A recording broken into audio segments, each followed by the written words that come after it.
நிஃப்டியோட ப்ரெடிக்ஷன் நாளைக்கு எப்படி இருக்கும் அப்படின்ற ஒரு குயிக் அனாலிசிஸில் நம்ம பார்த்துடலாம் இன்னைக்கு. ஸோ ஆல்மோஸ்ட் பார்த்தீங்கன்னா ஆல் டைம் ஹையை நோக்கி போயிட்டு இருக்க மாதிரி இருந்தது நிஃப்டி. ஆனால் ஆல் டைம் ஹையை அதை ரீச் பண்ண முடியலை. போயிட்டு ஒரு டம்ப் காமிச்சு மறுபடியும் ஒரு டம்ப்பு, மறுபடியும் ஒரு டம்ப்பு. ஸோ இருந்து கிளியராக நமக்கு தெரியுது செல்லர்ஸ் இங்கே வந்து ஆக்டிவாக இருக்காங்க, மார்க்கெட்டை போக விட மாட்டேன்றாங்க, இங்கேருந்து செல் பண்ணிகிட்டே இருக்காங்க. ஸோ இந்த லெவல் பார்த்தீங்கன்னா க்ரூஷியல். அதாவது இந்த 26,100ன்னு சொல்கிறேன் இல்லையா, இந்த லெவல் வந்து ரொம்ப ரொம்ப ரொம்ப க்ரூஷியல். அன்டில் அண்ட் அன்லெஸ் இந்த லெவலை பிரேக் பண்ணாத வரை மார்க்கெட் வந்து புல்லுக்கு நான் போக மாட்டேன்.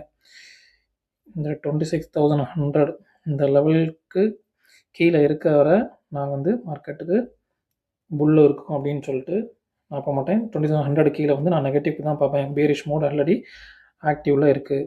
ஸோ இதில் பார்த்தீங்கன்னா இந்த லெவல் மார்க்கெட் மேபி இங்கேருந்து நாளைக்கு வந்தால் கூட மறுபடியும் இங்கேருந்து கீழே வர்றதுக்கான சான்சஸ் தான் நிறைய இருக்குது. ஸோ இதுக்கு மேலே போனால் மட்டும்தான் நான் வந்து புல்லுக்கான பொசிஷனை க்ரியேட் பண்ண ட்ரை பண்ணுவேன். இதுக்கு கீழே இருக்க வரை நான் வந்து பேரிஷ் மோட் தான் நான் பார்ப்பேன். மேபி நாளைக்கு மார்க்கெட்டில் என்ன நடக்கும் அப்படின்னு பார்த்தீங்க நான் ரொம்ப சிம்பிள்.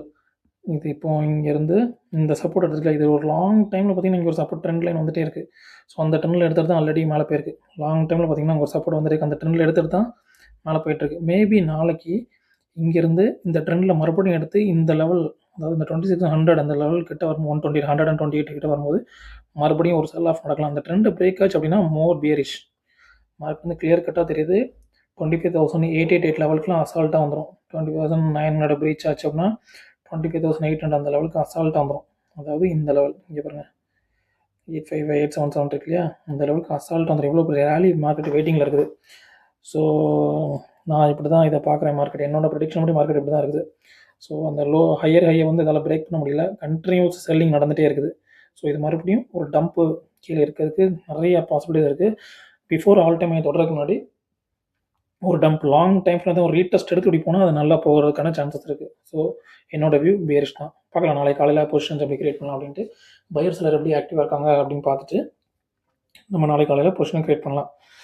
ஓகே கைஸ், இந்த அனாலிசிஸ் உங்களுக்கு யூஸ்ஃபுல்லாக இருக்கும் நான் நம்புறேன். நாளைக்கு இன்னொரு அனாலிசிஸ் நான் உங்களை சந்திக்கிறேன். பாய்.